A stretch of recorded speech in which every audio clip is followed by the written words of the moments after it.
ಎಲ್ಲರಿಗೂ ಜೈ ಭೀಮ್. ನಮಸ್ಕಾರ. ಕರ್ನಾಟಕದ ಜನತೆಗೆ ತಾವೇನು ನೋಡ್ತಾ ಇದ್ದೀರಾ, ನಮ್ಮ ಮಹೇಶ್ ತಿಮ್ಮಾರೆಡ್ಡಿ ಅವರು ಧರ್ಮಸ್ಥಳದಲ್ಲಿ ಆಗಿರುವ ಸರಣಿ ಅತ್ಯಾಚಾರ ಕೊಲೆಗಳ ಬಗ್ಗೆ ನಿರಂತರ ಹೋರಾಟ ಮಾಡ್ತಕ್ಕಂಥ ಹೋರಾಟಗಾರರು. ಈಗಾಗಲೇ ಮಹೇಶ್ ತಿಮ್ಮಾರೆಡ್ಡಿ ಅವರನ್ನ ಬಂಧಿಸಿರ್ತಾರೆ. ಈಗಾಗಲೇ ವಕೀಲರು ಬೇಲ್ ಮೂಲಕ ಅವರನ್ನು ಹೊರತಂದಿದ್ದಾರೆ. ವಕೀಲರು ಮಾತಾಡ್ತಕ್ಕಂಥ ಪೂರ್ಣ ಮಾತನ್ನು ತಾವು ಕೇಳ್ರಿ ಸ್ನೇಹಿತರೆ. ನಾನು ಮಹೇಶ್ ತಿಮ್ಮಾರೆಡ್ಡಿ ಅವರ ಪರವಾಗಿ ವಕಾಲತನ್ನು ನ್ಯಾಯಾಲಯಕ್ಕೆ ಸಲ್ಲಿಸಿದ್ದೇನೆ. ಅದಕ್ಕಿಂತ ಪೂರ್ವದಲ್ಲಿ ಅವರು ಅವರ ಮನೆಯಿಂದ ಅವರ ಗಾಡಿಯಲ್ಲೇ ಬಂದಿದ್ದಾರೆ. ಆ ನಂತರ ಅವರ ಸ್ಟೇಟ್ಮೆಂಟ್ ಕೂಡ ತನಿಖಾಧಿಕಾರಿಯವರು ತಗೊಂಡಿದ್ದಾರೆ.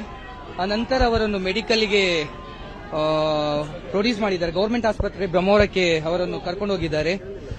ಅಲ್ಲಿ ಕೂಡ ಅವರ ಆರೋಗ್ಯ ಅಂದ್ರೆ ಬಿಪಿ ಸ್ವಲ್ಪ ಐ ಇತ್ತು.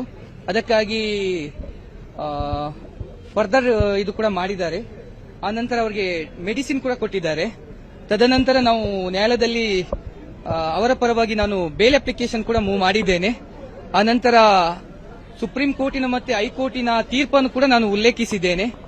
ಅಲ್ಲಿ ತೀರ್ಪು ಕೂಡ ಕ್ಲಿಯರ್ ಇದೆ. ಆ ನಂತರ ನಾನು ಅವರನ್ನು ಯಾವ ಕಾರಣಕ್ಕಾಗಿ ಪೊಲೀಸ್ನವರು ಅರೆಸ್ಟ್ ಮಾಡಿದ್ದಾರೆ ಎಂಬ ಬಗ್ಗೆ ಕೂಡ ನ್ಯಾಯಾಲಯದಲ್ಲಿ ಪ್ರಶ್ನೆಯನ್ನು ಎತ್ತಿದ್ದೇನೆ. ಯಾಕಂದ್ರೆ ಅಲ್ಲಿ ಪನಿಷ್ಮೆಂಟ್ ಇರೋದು ಅಪ್ ಟು 3 years ಮಾತ್ರ ಇದೆ. ಹರೀಶ್ ಕುಮಾರ್ ಸ್ಟೇಟ್ ಜಡ್ಜ್ಮೆಂಟ್ ಅಲ್ಲಿ ಕೂಡ ಸುಪ್ರೀಂ ಕೋರ್ಟ್ ಕ್ಲಿಯರ್ ಆಗಿ ಹೇಳಿದೆ, ಅಪ್ ಟು 7 years ವರೆಗೆ ಇದ್ರೆ ಮಾತ್ರ ಅವರನ್ನು ಇದು ಮಾಡಬೇಕು, ಬಂಧಿಸಬೇಕು, ಅದರ್ವೈಸ್ ಬಂಧಿಸಬಾರದು ಅಂತ ಹೇಳಿದ್ದೆ. ಅದಕ್ಕೆ ಸಂಬಂಧಪಟ್ಟಂತೆ ಕೋರ್ಟ್ ಅನ್ನು ನಾವು ಕನ್ವಿನ್ಸ್ ಮಾಡಿದ್ದೇವೆ. ಆ ನಂತರ ಅಭಿಯೋಜನೆ ಇಲಾಖೆಯ ಪರವಾಗಿ ವಾದ ಮಂಡಿಸಿದ್ದಾರೆ. ಆ ನಂತರ ನಾವು ನ್ಯಾಯಾಲಯ 23ನೇ ತಾರೀಕಿನವರೆಗೆ ಅವರನ್ನು ನ್ಯಾಯಾಂಗ ಬಂಧನಕ್ಕೆ ಕೊಟ್ಟಿದೆ. ಅನಂತರ ಅಭಿಯೋಜನೆಯವರು ಕೂಡ 23ನೇ ತಾರೀಕಿಗೆ ನಾವು ಬೆಳಿಗ್ಗೆ ಆಕ್ಷೇಪಣೆಯನ್ನು ಸಲ್ಲಿಸ್ತೇನೆ ಅಂತ ಹೇಳಿದ್ದಾರೆ. ಯಾಕಂದ್ರೆ ಇದರಲ್ಲಿ ನಾನ್ ಬೇಲೇಬಲ್ ಒಫೆನ್ಸ್ ಇರುವುದರಿಂದ ನ್ಯಾಯಾಲಯ ಸುಮೋಟೋ ಆರೋಪಿಯನ್ನು ಬಿಡುಗಡೆ ಮಾಡಲಿಕ್ಕೆ ಆಗಲ್ಲ. ಅಭಿಯೋಜನೆ ಸಲ್ಲಿಸಿದ ಆಕ್ಷೇಪಣೆ ನಂತರ ವಾದ ವಿವಾದಗಳು ನ್ಯಾಯಾಲಯದಲ್ಲಿ ನಡೀಲಿಕ್ಕೆ ಇದೆ ಇನ್ನೊಂದು ಸರಿ. ಆ ನಂತರ 100ಕ್ಕೆ 100 ನನಗೆ ವಿಶ್ವಾಸ ಇದೆ. ಅವರು ಸರ್ ಆರ್ಗ್ಯುಮೆಂಟ್ ಬೇಲ್ ಅಪ್ಲಿಕೇಶನ್ ನಾವು ಮೂವ್ ಮಾಡಿದ್ದೇವೆ. ಬೇಲ್ ಅಪ್ಲಿಕೇಶನ್ ಮೂವ್ ಮಾಡಿದ ನಂತರ ಅದು ಅಭಿಯೋಜನೆಯವರು ಕೂಡ ಅದಕ್ಕೆ ಆಕ್ಷೇಪಣೆ ಸಲ್ಲಿಸಲಿಕ್ಕಿದ್ದಾರೆ. ಯಾಕಂದ್ರೆ ಇದು ನಾನ್ ಬೇಲೇಬಲ್ ಅಫೆನ್ಸ್ ಇರುವುದರಿಂದ ಅವರಿಗೆ ಅವಕಾಶ ಕೊಡಬೇಕಾಗುತ್ತೆ ಕಾನೂನಿನ ಹಿತದೃಷ್ಟಿಯಿಂದ.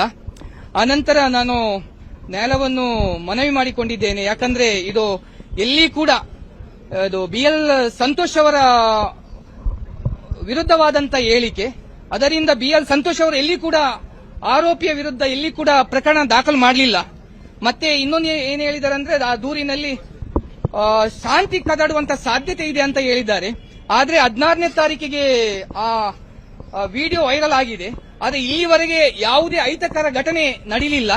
ಅದರಿಂದ ನ್ಯಾಯಾಲಯ ಬೇಲ್ ಕೊಡಬೇಕು, ಮತ್ತೆ ಆರೋಪಿಯನ್ನು ಬಂಧನ ಮಾಡಿದಂತ ಕಾರಣ ಕೂಡ ಸರಿ ಇಲ್ಲ ಅಂತ ನಾನು ಕೋರ್ಟಿಗೆ ಮನವರಿಕೆ ಮಾಡಿದ್ದೇನೆ. ಸರ್ ಹೌದು ಸರ್. ಸರ್ ಅದರಲ್ಲಿ 3 ಸೆಕ್ಷನ್ ಇದೆ sir.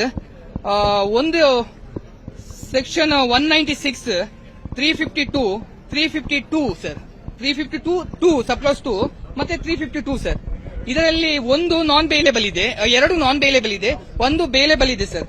Section 353 is a non bailable, 196 is a subclass 1 is a non bailable. ಆನಂತರ 352 is a bailable sir. Sir ಅಲ್ಲಿ ಪನಿಷ್ಮೆಂಟ್ ಇರೋದು ಅಪ್ ಟು 3 years ಮತ್ತೆ ಫೈನ್ ಅಂತ ಇದೆ ಸರ್. ಅದು ಅಷ್ಟೇ ಸರ್. ಒಂದು ಬೇಲೇಬಲ್ ಒಫೆನ್ಸ್ಗೆ 2 years ಅಂತ ಇದೆ, ನಾನ್ ಬೇಲೇಬಲ್ ಒಫೆನ್ಸ್ಗೆ 3 years ಅಂಡ್ ಫೈನ್ ಅಂತ ಇದೆ ಸರ್. ಬೇಲ್ ಆಕ್ಷೇಪಣೆಯನ್ನು ಅಭಿಯೋಜನೆ ಇಲಾಖೆ ಸಲ್ಲಿಸಲಿಕ್ಕೆ ಇದೆ. ಆನಂತರ ಅವತ್ತೇ ನಾವು ಅದರ ಮೇಲೆ ವಾದ ಮಂಡಿಸಲಿಕ್ಕೆ ಇದ್ದೇವೆ ಸರ್. 100ಕ್ಕೆ 100 ಅವರು ಈ ಪ್ರಕರಣದಿಂದ ಅವರಿಗೆ 100ಕ್ಕೆ 100 ಬೇಲ್ ಸಿಗುತ್ತೆ, ಅದರಲ್ಲಿ ಏನು ಅನುಮಾನ ಇಲ್ಲ. ಅದಕ್ಕೆ ಪ್ರಾಮಾಣಿಕವಾದಂತಹ ಪ್ರಯತ್ನ ಕೂಡ ನಾವು ಮಾಡ್ತಾ ಇದ್ದೇವೆ ಸರ್. ಇದೇ ಕೋರ್ಟ್ ಅಲ್ಲಿ ನೀವೀಗ ನೆಕ್ಸ್ಟ್ ಇದು ಬರೋದು ವಿಚಾರಣೆ ಇದೇ ಕೋರ್ಟಿನಲ್ಲಿ ವಿಚಾರಣೆ ಬರುತ್ತೆ ಸರ್. ಈಗ ಹಾಗಿದ್ರೆ 2 ದಿನ ಜೆಸಿ ಕೊಟ್ಟಿದ್ದಾರೆ. ನಾಳೆ 1 ದಿನ ಮಾತ್ರ ಸರ್, 23ಕ್ಕಲ್ಲ ಸರ್, ಇವತ್ತು 21, ನಾಳೆ 2 ದಿನ. ಹೌದು 2 days. ಎಲ್ಲರನ್ನು ಕೂಡ ಹೆಡೆಮುರೆ ಕೊಟ್ಟು ಒದ್ದು ಒಳಗಡೆ ಹಾಕಿದ್ರೆ ಸರಿ. ಇಲ್ಲ ಅಂತಂದ್ರೆ ನೋಡಿ, ಭಕ್ತರ ಸಂಖ್ಯೆ, ಹೋರಾಟಗಾರರ ಸಂಖ್ಯೆ, ಜನಸಾಮಾನ್ಯರ ಸಂಖ್ಯೆ ಕೋಟ್ಯಾಂತರ ಜನ ಬರ್ತಾರೆ. ಈಗ ಕೋಟ್ಯಾಂತರ ಜನ ಬರ್ತಾರೆ. ನೀವೇ ಕಾರಣ, ಪೊಲೀಸರೇ ಕಾರಣ. ಏನಾದ್ರೂ ಆಗ್ಬೇಕು, ಹೆಚ್ಚು ಕಡಿಮೆ ಜೀವಕ್ಕೆ ಅಪಾಯ ಆಗ್ಬೇಕು, ನೀವೇ ಪೊಲೀಸರ ಕಾರಣ. ಹರ್ಷಚಂದ್ರನ್ ಒದ್ದು ಕರ್ಕೊಂಡು ನಾವೇ ಒದ್ದು ಹೊರಗೆ ಹಾಕ್ತೀವನ್ನ ಲೋಫರ್ ನನ್ನ ಮಕ್ಕಳು ದೇವಸ್ಥಾನ ನಡೆಸ್ತಾರಂತೆ ಬೇವರ್ಸಿಗಳು. ಅವ್ರನ್ನ ಅರೆಸ್ಟ್ ಮಾಡ್ಲಿಲ್ಲ ಅಂತ ಹೇಳಿದ್ರೆ ನಾವು ಸುಮ್ನೆ ಕುತ್ಕೊಳ್ಳಲ್ಲ. ನಾನು ಬಹಳ ಖಡಕ್ ಆಗಿ ಹೇಳ್ತಾ ಇದ್ದೀನಿ, ಬರೀ ಮಾತು ಅಲ್ಲ, ನಮ್ಮ ತಾಳ್ಮೆಗೂ ಇತಿಮಿತಿ ಇದೆ. ನಮ್ಮ ತಾಳ್ಮೆಯನ್ನ ಕೆಣಕಬೇಡಿ, ಪರೀಕ್ಷೆ ಮಾಡಬೇಡಿ ಅನ್ನೋ ಮಾತು ಹೇಳ್ತಾ ಇದ್ದೀನಿ ನಾನು. ಆದಷ್ಟು ಬೇಗ ಇಮ್ಮಿಡಿಯೇಟ್ ಆಗಿ ಅವ್ರನ್ನ ಅರೆಸ್ಟ್ ಮಾಡ್ಲಿಲ್ಲ ಅಂತ ಹೇಳಿದ್ರೆ ಆಗೋ ಪರಿಣಾಮಕ್ಕೆ ಪೊಲೀಸರೇ ನೇರ ಹೊಣೆ. ಸಾಕು, ನನ್ನ ಜೀವನ ನಾನು ರೂಢಿಸ್ಕೊಂಡು ಹೋಗ್ತೀನಿ, ಅಷ್ಟೇ ಸಾಕು. ದಯವಿಟ್ಟು ಕ್ಷಮಿಸಿ ಅನ್ನುವಂಥದ್ದನ್ನು ನಾನು ಕೇಳ್ತಾ ಇದ್ದೀನಿ. ಅಮ್ಮ, ಅವರು ಈಗ ಹೇಳಿದ್ರಿ ನೀವು, ಅವರು ಬಂದು ನಮಗೆ ಒತ್ತಾಯಪೂರ್ವಕವಾಗಿ ಈಗ ಹೇಳಿಸಿದ್ರು ಅಂತ. ಹೌದು, ನಿಜವಾಗ್ಲೂ ಹೇಳಿಸಿದ್ರ? ಹೌದು, ಹೇಳಿಸಿದ್ರು. ನನಗೆ ಈ ರೀತಿಯಲ್ಲಿ ಆಗುತ್ತೆ ಅನ್ನೋದು, ನನಗೆ ಈ ಪ್ರಪಕಂಡ ಆಗ್ತದೆ ಅನ್ನೋದು ನನಗೆ ಗೊತ್ತಿಲ್ಲ. ಇಷ್ಟೊಂದು ದೊಡ್ಡ ಒಂದು ಇದಾಗುತ್ತೆ ಅನ್ನೋದು ನನಗೆ ಗೊತ್ತಿಲ್ಲ. ಹಾಗಾದ್ರೆ ಈ ನೀವು ಹೇಳಿದ್ರೆ ಗಿರೀಶ್ ಮಟ್ಟಣ್ಣನವರೆಲ್ಲ ಬಂದು ನನ್ನನ್ನ, ಹೌದು, ನನಗೆ ಅದಕ್ಕೆ ನನ್ನ ಕ್ಷಮೆ ಇರಲಿ.